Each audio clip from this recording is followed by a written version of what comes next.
Bueno, en el día de ayer fue detenido, está en la cárcel del Palacio de Justicia de Ciudad Nueva, el señor Leonardo Faña. Está acusado, como saben, de agresión sexual contra una empleada que posteriormente retiró la denuncia. Leonardo Faña está encarcelado. El Ministerio Público había anunciado que seguía con esta investigación a pesar de que la víctima había retirado la denuncia. Ha salido mucha gente a defenderlo. Vi que parientes suyos, y es normal, los parientes defender a sus parientes, eso es lo más normal del mundo. Pero también ahí dicen que del sector agropecuario van a hacer en el día de hoy incluso una rueda de prensa para defender. Yo recibí como un texto de convocatoria, le voy a leer, como no lo recibí de una fuente autorizada, digamos, pero ellos tienen esta rueda de prensa. Pero sí quiero comentarles un poco los términos en los que dicen que van a defenderle, porque hablan de que defienden la integridad de que apoyan y que reconocen la integridad. Mujeres y hombres del sector agropecuario del PRM convocan rueda de prensa en la explanada del Palacio de Justicia a las 9 de la mañana, defender la honorabilidad de Leonardo Faña. Realmente defender la honorabilidad es un asunto un poco complejo, complicado, en unas circunstancias como estas, porque la agresión sexual no es algo que se hace públicamente. Eso debe decidirlo un juez y una investigación. En estos días yo he estado mirando, y le invito a ustedes a que lo vean, una serie que está presentando, que ha subido a Netflix, sobre un pueblo de Ponferrada, en España, y sobre una mujer, Nevenka, se llama Nevenka. Nevenka tuvo hace 20 años en España una situación de acoso sexual laboral. Puso la denuncia cuando ya no podía más. Y hay muchos aspectos muy parecidos a lo que pasa aquí. Se cuestiona por qué fuiste a un determinado lugar, por qué no te fuiste. Bueno, ese fue un caso aleccionador, porque el fiscal que trató el caso trató a la víctima como que ella era la acusada. En un momento determinado el juez le dice, ella es testigo, no acusada, el juez, por el modo en que le está interrogando. Y le dice, ¿por qué usted no se fue? Dignidad era marcharse, usted no tenía que vivir de eso, usted no tenía que soportarlo. Y una señora del pueblo sale y dice, me acosa quien yo quiero. Entonces, eso suele ser como un libreto. Hay una acusación por agresión sexual, hay un entorno que se levanta y sale a defender la honorabilidad, y hay un entorno social que revictimiza.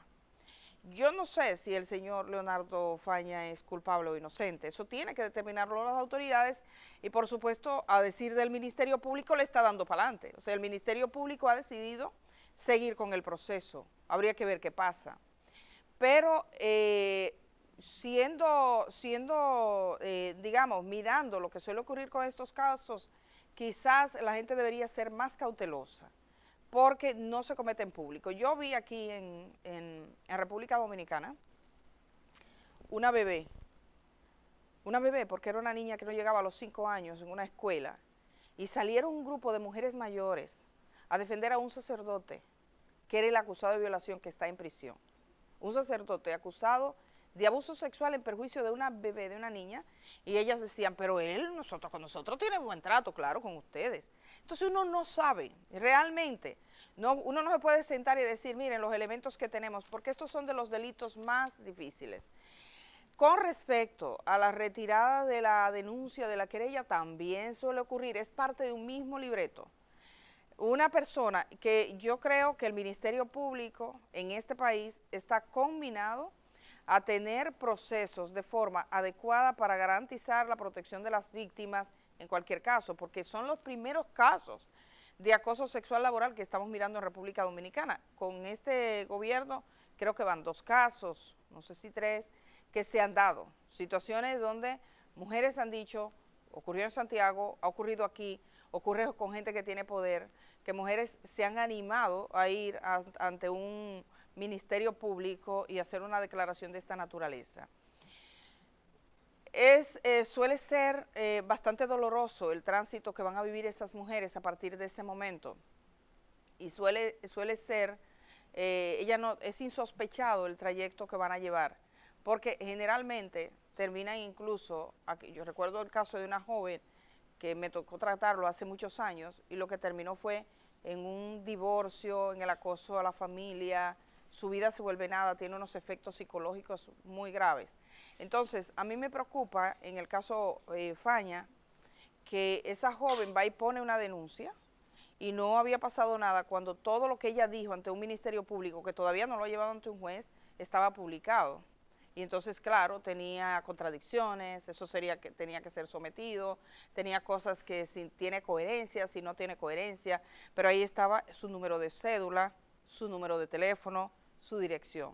Tanto así que algunos medios tomaron su cámara y le esperaron frente a su casa. Entonces, quizás eso no estaba dentro de su imaginario. Voy a poner una denuncia y también me voy a enfrentar a los medios preguntándome cómo fue, por qué fue, a los comentaristas de televisión que dicen qué fue lo que le hizo, cómo fue que se lo hizo, dónde fue que se lo hizo, por qué fuiste, por qué no fuiste, cómo lo asumiste. Esa es una investigación delicada. Es muy delicada, y entonces toda esta parafernalia de gente saliendo a marchar y a decir y yo defiendo la honorabilidad es un asunto cuando menos complicado. Sería bueno esperar porque tenemos que confiar en que el Ministerio Público, con todos los recursos que tiene, porque los tiene, incluyendo los recursos para una investigación de carácter psicológica, las proyecciones que se hacen, los interrogatorios, la investigación en el entorno, que no la conocemos, que lo puede hacer perfectamente, el historial, sí. Uchilora. Hay que señalar, sí, hay que destacar el hecho de que aunque la joven, la que lo acusó, tal y como tú has señalado, fue sometida a tantas presiones y retiró la querella, hay que destacar que el Ministerio Público la sigue investigando, como debe ser. Después de que está denunciado un acto criminal, y eso es un crimen, poco importa que de alguna manera el imputado convenza a la acusadora de que retire la querella o que ella por su propia cuenta lo haga. Poco importa. Después de que el Ministerio Público tiene la denuncia de un crimen, deja de tener relevancia si la parte acusadora sigue o no sigue. El Ministerio Público está en la obligación de seguir, de investigar hasta lo último, y eso es lo que está haciendo el Ministerio Público, que es diferente a tiempos recientes, ¿verdad? Sí, tratándose de un funcionario. Que es diferente. No importó, exacto, de un funcionario importante. Él es todavía, aunque suspendido, el director del Instituto Agrario Dominicano. De manera que sí abogamos porque el Ministerio Público siga haciendo lo que está haciendo, lo está haciendo bien, lo está haciendo bien. Y siempre habrá personas que defenderán al imputado, es un derecho también. Por ejemplo, la esposa de Faña y varios allegados, los parientes, ¿sí?, dijeron que él es inocente. Bueno, no sé lo que ellos opinan.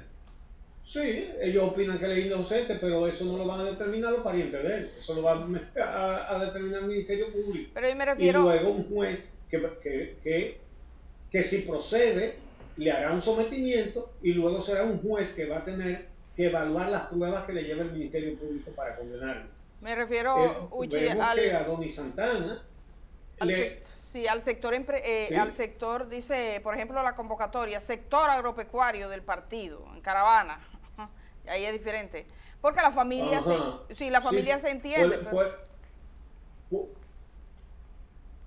¿Perdón? Sí, puede ir el sector agropecuario, el sector binario, el sector terciario y todos los sectores que quieran llevar, y el partido entero, pero el partido no es el que lo va a juzgar. Eso es una presión indebida, 100% indebida. El partido no tiene nada que decir en eso, se está investigando una denuncia de un crimen. Entonces el partido va a ir a inclinar la balanza, a la balanza de la justicia, le van a hacer peso de un lado.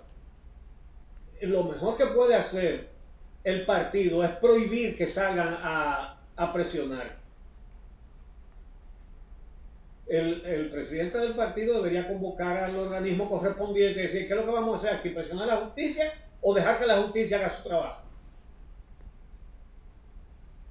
Así que vamos a ver, miren, ayer... Sí, quería decir, Uchi. Ayer se fue la imagen de Uchi Lora. Sí, y quería decir, se iba la imagen, pero Carolina quería decir algo. Sí, le iba a decir brevemente que el tema viendo ya el tema del acoso en un sentido más general, no en la acusación particular de la que hablamos hace un segundito. La verdad es que el cambio de cultura en esta sociedad, en este país machista, para generar conciencia acerca de cuáles conductas que se pretendían normales, no son normales, que son indebidas, que muchas veces constituyen delitos, va a ser una transición que va a dejar muchas víctimas, muchas mujeres víctimas en el proceso. Pero como sociedad hay que tener conciencia de que esa transición hace tiempo que se viene dando, y qué bueno que se da la transición, porque de lo contrario esas conductas iban a seguir celebrándose, aupándose y manteniéndose en la oscuridad cuando ocurre en escenarios de poder, porque sobre todo el acoso, y la literatura sobre los delitos sexuales lo explica muy bien, cuáles son las condiciones en la que suelen darse y eso, pero sobre todo el acoso ocurre mayoritariamente en una situación de desigualdad en términos de poder. Superiores jerárquicos, personas que tienen ascendencia o decisión sobre la vida de la víctima, y yo creo que este tipo de casos, independientemente de lo que luego se decida, deja entrever que ya estamos en un momento de esa transición en la que no importa cuán amplia ni cuán grande es la cuota de poder, ya no se mantiene a lo oscuro el acoso, ni se perdona, ni basta que se presione a la víctima para retirar la querella. Y yo creo que esos son mensajes importantes que hay que recalcar cada vez que tratemos este tipo de temas. Y bueno, también Uchi y Edith, en materia de los temas que tienen que ver con la mujer, además de todo lo que padecemos con el tema del acoso y todas esas cosas, también la desigualdad. Y la desigualdad puntualmente en el plano político. Ayer, Participación Ciudadana, Uchi, emitía un comunicado en el que se hacía eco de la preocupación que tienen muchos sectores acerca de cuán injusto es el tratamiento a las mujeres dominicanas en la política partidaria. Nosotros aquí en el programa, en el día de antes de ayer, presentábamos algunas cifras de cómo está la composición congresual en materia de género, de cómo está la composición de algunas comisiones, puntualmente de la Comisión de Justicia, que trata temas tan relevantes para los derechos de las mujeres, y sin embargo las mujeres somos una minoría muy ínfima en la Comisión de Justicia, en el Congreso por igual, en ambas cámaras, también a nivel ministerial, en el gobierno, e incluso lo que pasa a nivel de las cifras consolidadas de las conformaciones o de la matrícula de las altas cortes. Y ayer el Consejo Nacional de Participación Ciudadana incluía algunas cifras adicionales que tienen que ver con la cúpula o con los órganos directivos de los principales partidos del país. A propósito de eso, también comentábamos hace 2 días lo que implicaba la nueva conformación del Comité Central y del Comité Político, y cuán minoritaria era la participación de la mujer, a pesar de que desde hace décadas se viene luchando por la integración de la mujer, o mejor dicho, por el reconocimiento de los espacios que amerita una política partidaria más justa con las mujeres. Ayer, en ese comunicado que emitía Participación... ¿Sí? Hay que señalar que tú dijiste de la conformación del comité político, es del Partido de la Liberación Dominicana. Correcto, del PLD. En la reestructura, no es reestructuración, fue que agregaron 2 o 3. Y nosotros lo habíamos, tal como tú señalas, lo habíamos dicho, en este programa, en el PLD de 45 miembros que tiene ahora el comité político, solo 7 son mujeres y eso es el 15,5%. Vamos a ver, la mujer es el 50%, ¿verdad? De la población y del mundo. En la humanidad. Exacto, el 50%, pero para la dirección del PLD es el 15,5%. Pero en el gabinete, el gobierno del PRM, hay 22 hombres ministros y 3 mujeres, que son el 13,6%. Pero sí, Uchi, el 50% para el PLD es 15% y para el PRM es 13%. Y Participación Ciudadana agregó datos, porque esos datos los dimos nosotros anteayer. sí. Pero el comité de Participación Ciudadana agregó otros cálculos de mujeres en el Senado, de mujeres en la Cámara de Diputados, mujeres en los gobiernos de los municipios.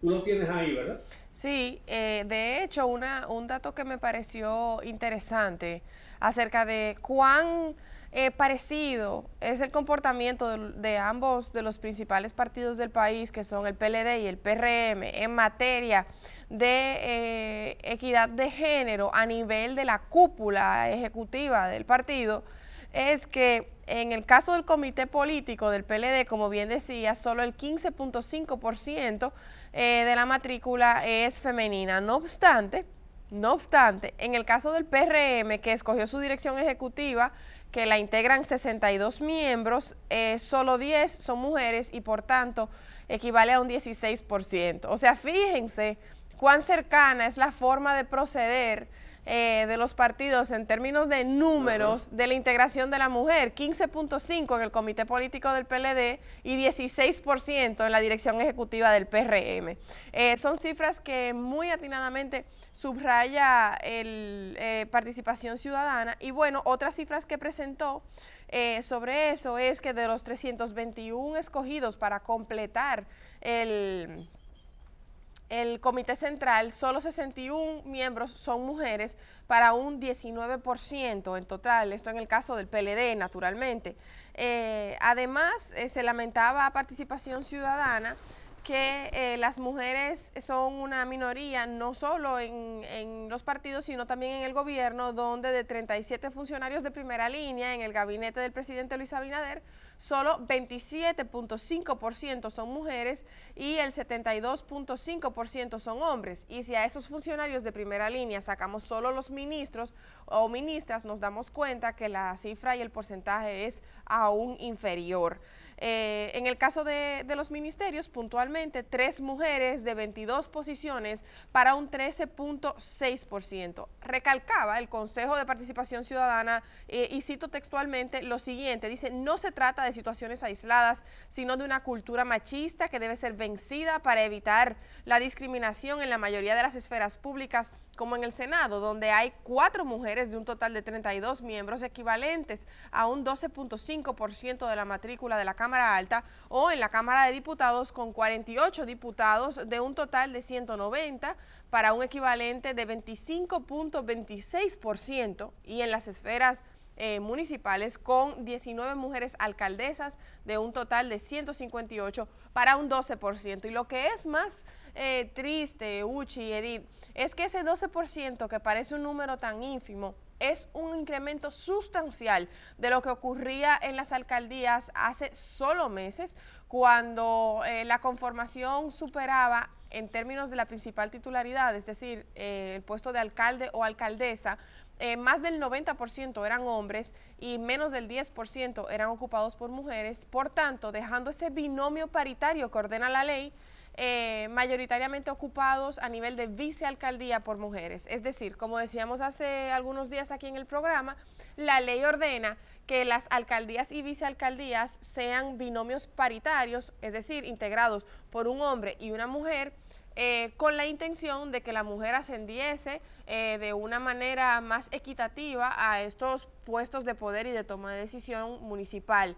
No obstante, lo que el machismo ha hecho en este país con esa normativa es que los primeros puestos de ese binomio, el puesto de alcalde o alcaldesa se lo ha reservado prácticamente de manera total hasta hace solo meses, ahora de manera muy mayoritaria a los hombres, y ha dejado en un segundo lugar a las mujeres. Es decir, cuando presentan ese binomio, no se le ocurre a los partidos que la misma que tiene calidad para la vicealcaldía tiene calidad para la alcaldía, y que por tanto darle la oportunidad a las mujeres para que el mando municipal sea equitativo como debería de ser, es algo que reiteradamente se va rechazando desde los partidos, Suchi.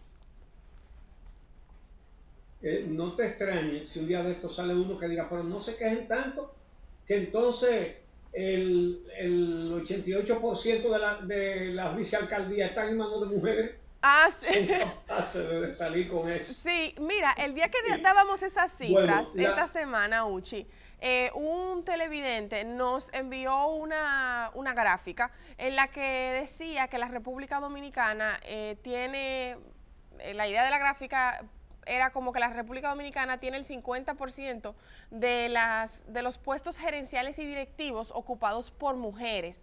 El problema de esa gráfica era que unifica, consolida la cifra de los puestos directivos y las cifras de los puestos gerenciales. Al unificarlas, entonces presenta un número alto, porque la verdad es que en la República Dominicana el techo de cristal, esa barrera invisible que impide el ascenso de las mujeres en igualdad de oportunidades y condiciones en relación con sus pares hombres, está trazado entre los puestos gerenciales y los puestos directivos. Eso se muestra no solo en el sector privado, donde la alta gerencia es de hecho muy significativamente ocupada por mujeres, pero los puestos directivos están muy mayoritariamente ocupados por hombres, de manera tal que cuando se consolidan las cifras, ese número superior de puestos gerenciales y ese número inferior de puestos directivos, al ser unidos, presentan una cifra que parece paritaria. Pero lo correcto es separar esas cifras para ver dónde está trazado esa barrera transparente, esa barrera invisible, ese techo de cristal, que como decía, en el caso de República Dominicana, en los puestos gerenciales hay algún nivel de paridad, pero en los puestos directivos, como se nota en el sector público y como muestran las cifras del sector privado, es evidente que no es el caso. Bueno, por otro lado, Ediandino Peña fue ayer al PERCA de nuevo y fue interrogado otra vez. ¿Tú ibas a agregar algo al tema anterior? No, para nada. Siga usted. Ok. Entonces, ayer, vamos a ver lo que dijo Ediandino Peña cuando salió de otro interrogatorio que le hizo la Procuraduría Especializada en la Persecución de la Corrupción Administrativa, alias PERCA. Me siento bien, en capacidad de responder, venir cuantas veces me requieran. Nosotros no nos queremos referir a eso. Sí aseguramos que nada de eso pueda acreditarse. Hemos dicho, insistimos con esto.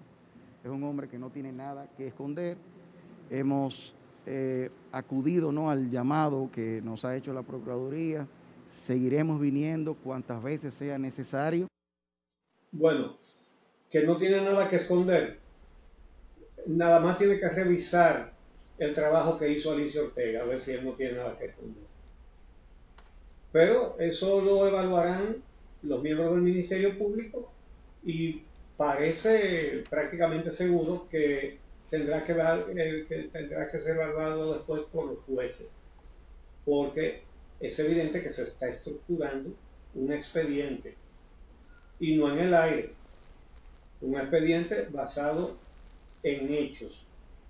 Señores, estamos hablando de que cuando llegaron las primeras máquinas y vagones del metro, llegaron millones de dólares para esa persona, que a una pregunta de Alicia no le supo decir, por concepto de que recibió esos millones de dólares.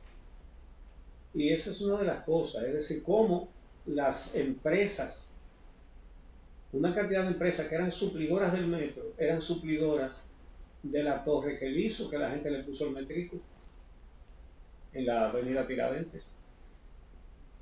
Y los mismos suplidores de materiales, en fin, para el metro y para el metrico. Y así hay muchos detalles que sacó a relucir. Y además, empresas suplidoras que estaban formadas por la familia de Andino Peña. Bueno, ahí eso parece una esquela mortuoria. Hijos, cuñados y los demás familiares. Sí, invitan a suplirle a De Andino y al Estado. Sí, bueno, que salen en muchos momentos, en esto que sigue siendo un proceso todavía, porque está abierta. Pero bueno, quiero referirme a un caso una denuncia que hizo antes de ayer, una persona que está acusada de narcotráfico y que es muy conocido, Pascual de Jesús Cordero Martínez, es más bien convicto por narcotráfico. El Chino se encuentra actualmente en prisión. Alias el Chino. Alias el Chino. El Chino se encuentra en prisión. El Chino es una persona que hace muchos años ya siempre sale una vez y le acusan en otra. Yo recuerdo en una oportunidad incluso le acusaban de ser como prófugo y que andaba fuertemente armado, y me tocó entrevistarlo en ese momento. Y bueno, ha estado señalado y ahora está guardando prisión. El Chino, su hijo fue asesinado, y ese fue un hecho que quizás ustedes recuerden si nosotros le precisamos algo. El hijo de él era Jerry Pascual Cordero. Era un joven que salió de una discoteca en horas de la noche hace un año, el día 9 de marzo, y en la avenida 27 de febrero, con doctor Fernando de Fillo, se produce un atentado, dejan un vehículo que todo el que pasó por la 27 de febrero lo vio, o sea, un nivel de violencia impresionante con el que fue asesinado ese joven. También circularon las imágenes de la fiesta, las imágenes de él y las imágenes del padre cuando llega, que lo llevan desde la cárcel al mortuorio de su hijo. Posteriormente una investigación del Ministerio Público, y el Ministerio Público presentó acusación contra 2 personas que detuvo, y señalaba que había otras personas prófugas, decía que era un acto de sicariato que se había pagado desde la cárcel, decía el Ministerio Público en el documento. Yo no tengo el texto original, pero los diarios lo publican. Hay varios periódicos que señalan que el Ministerio Público, cuando acredita ante el juez para pedir medidas de coerción, dice que esto se trató de una ejecución por encargo, y señala que la persona que había encargado era Manuel Emilio Mesa Beltré, el gringo, que también es otra persona muy conocida. El gringo ya se le conocía desde los tiempos de Figueroa Agosto, cuando salió a relucir que había una persona que andaba en autos lujosos y le llamaban como el rey del microtráfico y no sé cuánto, y usted busca el nombre y va a encontrar muchas noticias vinculadas a esta persona, que también está condenada, guarda prisión a 30 años de prisión, está guardando. Incluso quiso buscar la variación de esas medidas y no la variaron. Entonces el Ministerio Público fue y dijo eso, que esto había sido un atentado coordinado por esa otra persona, también señalada y convicta por narcotráfico, en perjuicio del Chino. Y el Chino hizo, se dice, sus propias indagatorias también.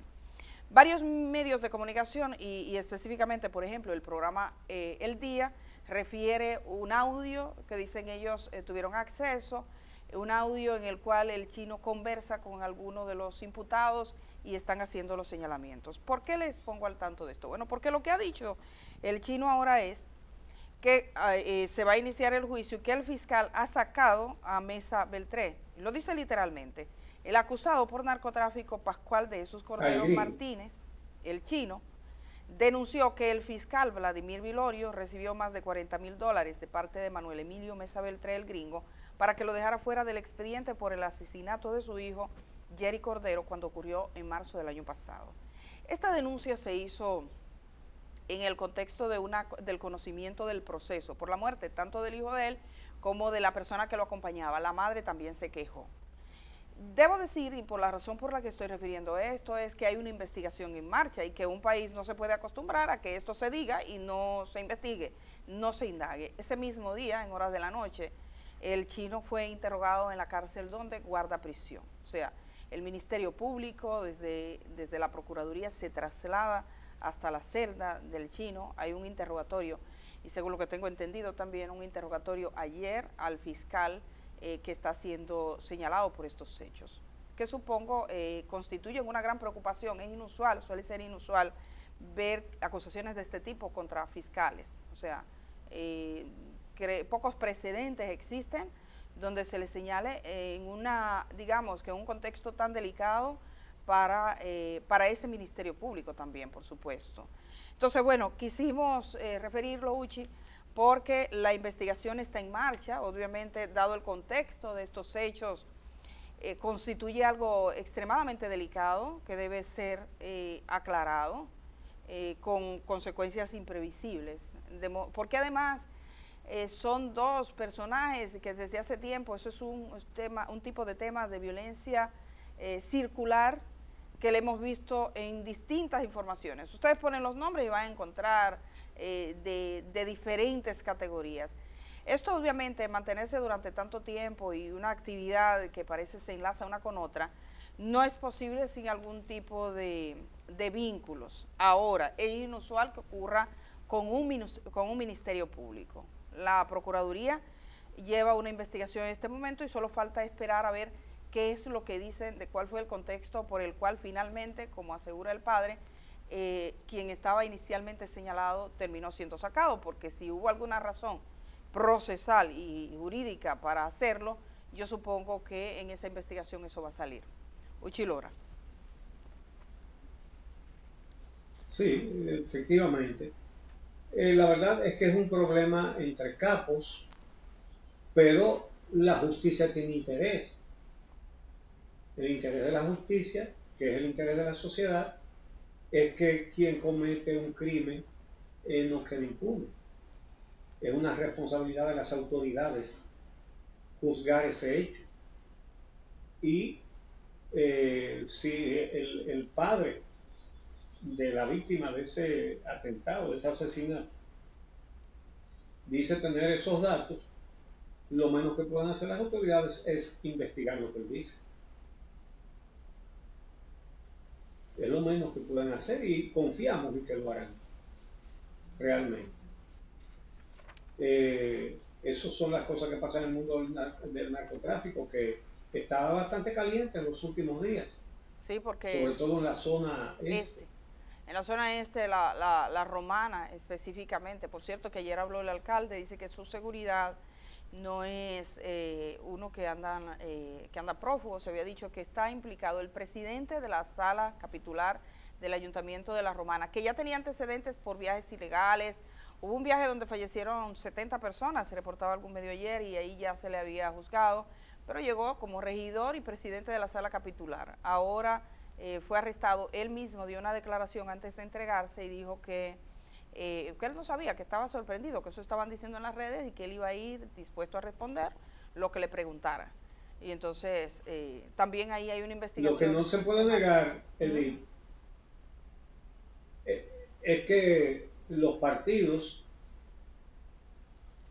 se prestan a postular a cargos electivos a personas envueltas en ese mundo. Esa es una realidad. Ese es un tema que lo hemos tocado demasiadas veces aquí, pero si desapareciera no hablaríamos de eso, pero como sigue vigente y cada vez se ve con más evidencia, entonces tenemos que seguirlo diciendo. Y es que los partidos cogieron un callejón muy peligroso, que fue que comenzaron a postular a personas que tenían dinero porque así se pagaban su propia campaña. Y eso ha llenado el Congreso de riferos, y la consecuencia es que las bancas de apuestas son los negocios con menos impuestos que funcionan aquí, los juegos de azar que esquilman a los más pobres. La gente, bueno, le llaman que el impuesto a la esperanza, porque meten su dinero en un asunto en que a ver, lo más favorable tienen 97 posibilidades en contra y 3 a favor. Entonces, la banca es el principal jugador, pero juega con 97 posibilidades a su favor y 3 en contra. Y la gente mete su dinero, bueno. Es un dinero en es el difícil. que el dueño de ese negocio no invierte nada. Es difícil convencerlo de que no lo hagan. Sí, pero lo que no debería haber es un estímulo. Ajá. Desde el Congreso Nacional. Sí, un estímulo para llenar el país de banca como está cundido de bancas, cundido de juegos de azar, ¿verdad? Que son los que menos impuestos pagan. Mucho menos impuestos que los negocios verdaderamente productivos. Y claro, por la vía en que entran los riferos, por esa misma, entran los narcotraficantes. Usted sabe, Uchi, que Porque, por ejemplo, en ese caso, ajá, que tú estás mencionando en el hay personas implicadas que estaban como servidores municipales con expedientes, gente que fue condenada a 20 años y después lo sacaron un juez de ejecución de la pena, y siempre se hace un majarete para sacarlo. Y luego van entonces a cargos dirigenciales en un municipio. Sí, Uchi, ya que usted lo menciona, lo de las bancas, yo estuve reciente en San Pedro de Macorís, miraba, las bancas están colocadas casi una al frente de la otra. Este país lo han llenado de bancas. En el municipio de Cabrera, por ejemplo, usted va caminando y es una misma franquicia que debe estar muy bien conectada. Y usted ve aquí, acá, es decir, hay más bancas que colmados, más bancas que escuelas, es impresionante. O sea, es cerca una de la otra. Y entonces, en el caso de La Romana, el alcalde de La Romana declaró que habían 56 puntos de drogas. Eso me recordó, usted recuerda a un presidente de la DNCD que dijo cuántos puestos había en todo el país, como si estuvieran contabilizados. La verdad es que todo este tipo de... No, y como si él fuera ajeno a eso. No, y fuera como si fuera un censo. Usted sabe que lo que más recuerdo de eso es un campesino que decía, mire, aquí la institución de la droga no dice que es desaparición de drogas, se llama Dirección Nacional de Control. Coja esa palabra, control de drogas. Sí, el campesino me decía, eso es para controlarlo. Usted no se ha dado cuenta que se lo están diciendo, eso es control. Pero verdad. Bueno, sí. Pero verdad. Sí, Dirección Nacional de Control. Y controlarlo es eso mismo, decir, miren, hay muchísimas, nosotros lo sabemos. Ah, qué bien. Felicitaciones entonces. Sí, por saberlo. Sí, aquí mismo han venido, por ejemplo, gente de barrios que dice, ya hay tantos puntos de droga, no lo podemos decir. O sea, la gente quiere denunciar, pero no puede, por el tema del control. Uchilo, ahora tenemos que irnos a la pausa, creo que era lo que usted iba a decir, sí, ¿cierto? Es correcto. Cuando regresemos, el licenciado Jorge Eligio Méndez, que es el presidente del Consejo Nacional de Cooperativas. Eso es un movimiento fuerte. Y tiene mucho dinero y es una cosa interesante. Así que regresaremos con el señor Méndez, el nuevo presidente del Consejo Nacional de Cooperativas.